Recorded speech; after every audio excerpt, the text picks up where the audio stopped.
کہ آپ بہت سے لوگوں کو دیکھیں گے کہ وہ یہ سوال کرتے ہیں کہ یار سارے معجزات پہلے ہی آ گئے، ہمارے زمانے میں معجزہ کیوں نہیں ظاہر ہوتا؟ تو اس کا جواب ہم بھی تو دیکھیں، حضرت ابراہیم علیہ الصلوۃ والسلام نے دیکھ لیا، سب نے دیکھ لیا، ہم کیوں نہیں دیکھتے؟ تو اس کا جواب یہ ہے کہ ایک تو یہ بات کہ جس زمانے میں معجزہ ظاہر ہوا، کوئی بھی معجزہ ظاہر ہوا، چاہے وہ حضرت صالح کی اونٹنی ہو یا آسمان سے کھانے کا اترنا ہو، ایسا نہیں ہے کہ اس زمانے کے سارے جتنے لوگ تھے سب نے اس معجزہ کا مشاہدہ کر لیا تھا، آبزرو کر لیا تھا، بلکہ جتنے لوگوں نے مطالبہ کیا اتنے ہی لوگوں نے دیکھا۔ یہی وجہ ہے معجزے کی دو قسمیں، میں نے اس سے پہلے بھی بتایا تھا، دو قسمیں ہیں۔ ایک معجزہ ہوتا ہے حسی، یعنی ٹینجیبل، جس کو آپ دیکھ سکتے ہیں، محسوس کر سکتے ہیں، اس کی ایک ایکسپائری ڈیٹ ہوتی ہے، وہ کچھ دن کے لیے ہوتا ہے، اس کے بعد ختم ہو جاتا ہے۔ ایک معجزہ ہوتا ہے عقلی، یعنی ریشنل اور لاجیکل، یہ معجزہ رہتا ہے اور یعنی اس کی ایکسپائری ڈیٹ نہیں ہوتی۔ اب جتنے بھی حسی معجزات ہیں، اس کے بارے میں بھی آپ کو میں ایک ضابطہ بتا دوں۔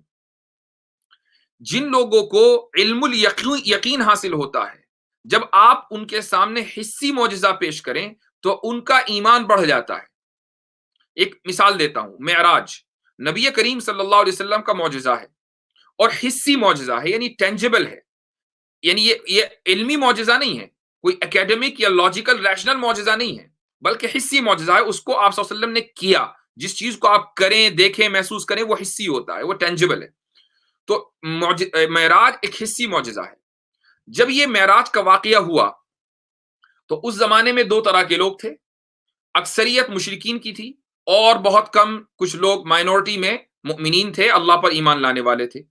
تو دیکھیے ابو بکر صدیق رضی اللہ عنہ کو جب اس حسی معجزے کا پتہ چلا تو ان کو کیا ہوا؟ ان کا ایمان بڑھ گیا، ان کا ایمان کم نہیں ہوا بلکہ فوراً بڑھ گیا، چونکہ علم الیقین پہلے سے موجود تھا۔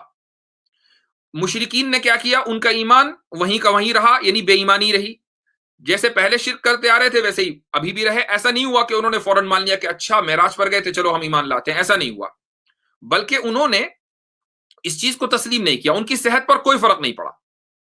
تو حسی معجزہ بھی اسی کے لیے کارگر ہوتا ہے جس کو علم الیقین حاصل ہو۔ جس کو علم الیقین ہی حاصل نہ ہو، جس کو ایمان نہ ہو حاصل، اس کے لیے عقلی معجزہ ہوتا ہے، اس کے لیے ریشنل معجزہ ہوتا ہے۔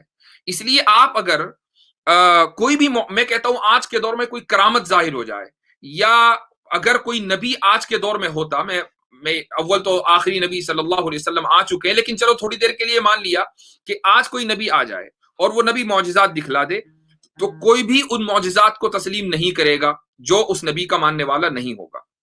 تو حسی معجزہ دراصل جو مخالف ہیں ان کو خاموش تو کر دیتا ہے، لیکن ان کا ایمان اس سے نہیں بڑھتا۔ ان کا ایمان، وہ ایمان بڑھانے، یعنی جو لوگ پہلے سے ایمان لائے ہوئے ہیں انہی کا ایمان بڑھتا ہے۔ جو عقلی معجزہ ہے، جو ریشنل معجزہ ہے، اس سے دراصل ایمان بڑھتا ہے، اور قرآن کریم وہ ریشنل معجزہ ہے۔ اگر لوگ ایمان لاتے ہیں تو قرآن کریم پڑھ کر لاتے ہیں۔